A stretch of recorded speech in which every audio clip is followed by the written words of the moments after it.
Good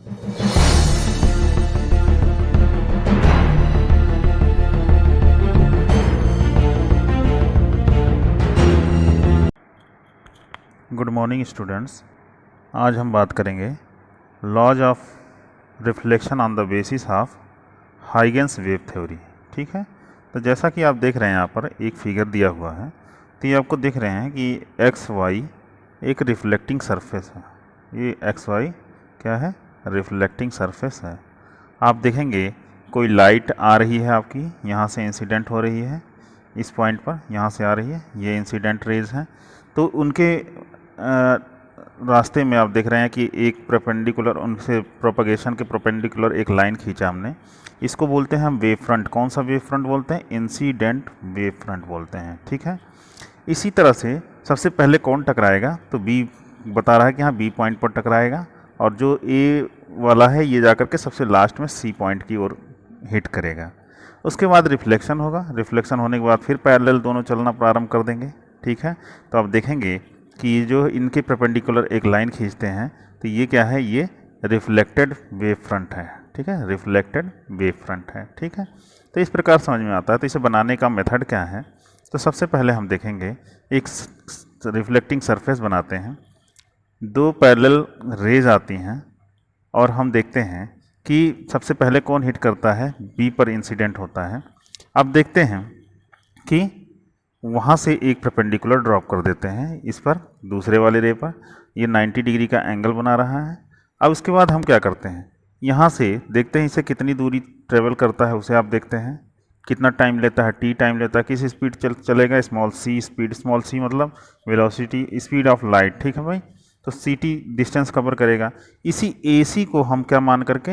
एक radius मान करके, ए सी डिस्टेंस को हम रेडियस मान करके हम एक आर्क बी से लेकर के डी तक का कट करते हैं। बी से डी पर कट करते हैं आर्क, और इसी को हम यहाँ से फिर उसके बाद इंसिडेंट करते हैं, यहाँ से इधर की तरफ पैरेलल करते हैं। ठीक है, तो इस तरह से हमको देखते हैं कि यह भी एक पैरेलल, यह भी 90 डिग्री का एंगल बनाता है। ठीक है भाई, इतनी बातें क्लियर हो गई होंगी।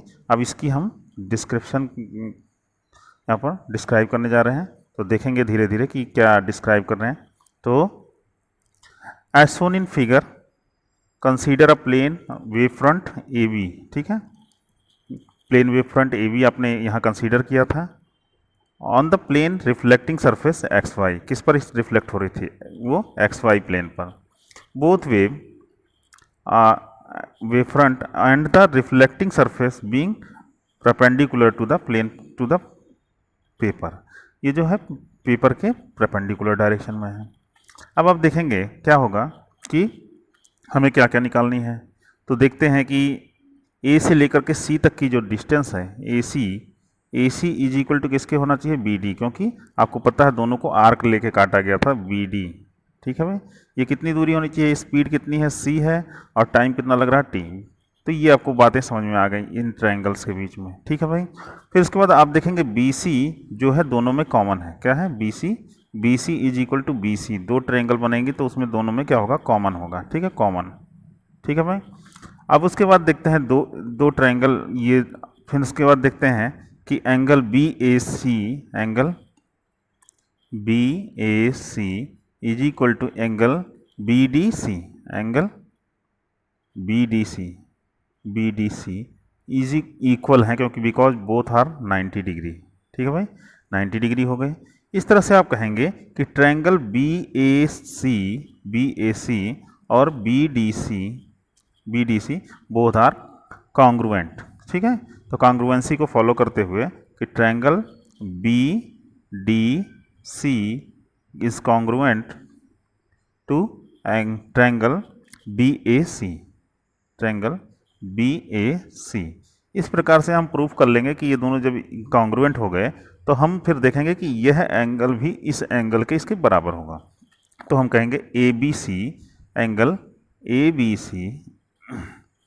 B C always equal to angle D C B.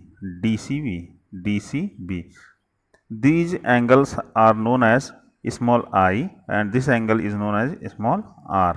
ठीक है भाई, तो इस तरह से I इक्वल R प्रूफ होगा। तो इसको ध्यानपूर्वक देखते हुए चलेंगे। तो यहाँ पर आपको यहाँ पर फिर से देख रहे हैं कि किस तरह से आपको नोट्स में सबको दिया है कि एंगल यहाँ क्या दे रखा है, दो ट्रायंगल ABC और DCB में हमको क्या प्रूफ करना है। तो ये आपको पता चल गया BAC बराबर CDC, क्योंकि ईच आर 90 डिग्री। और अगला बता रहा है कि BC equal BC because common in both, and AC equal BD is equal to, आपने प्रूफ किया CT, दोनों सेम लेंथ है, इसलिए कॉन्ग्रुएंस हुआ ABC DCB के। और इस प्रकार से आप देख रहे हैं कि अब सभी चीज़ें दोनों एंगल्स की आपस में बराबर होंगी, इसलिए ABC always equal to DCB। ABC जो है एंगल I यानी एंगल ऑफ इंसिडेंस है, और DCB जो है हमारा एंगल ऑफ रिफ्लेक्शन है। तो इस तरह से हम प्रूव कर सकते हैं the angle of incidence is always equal to the angle of reflection. ठीक है, तो आज के लिए इतना ही, धन्यवाद।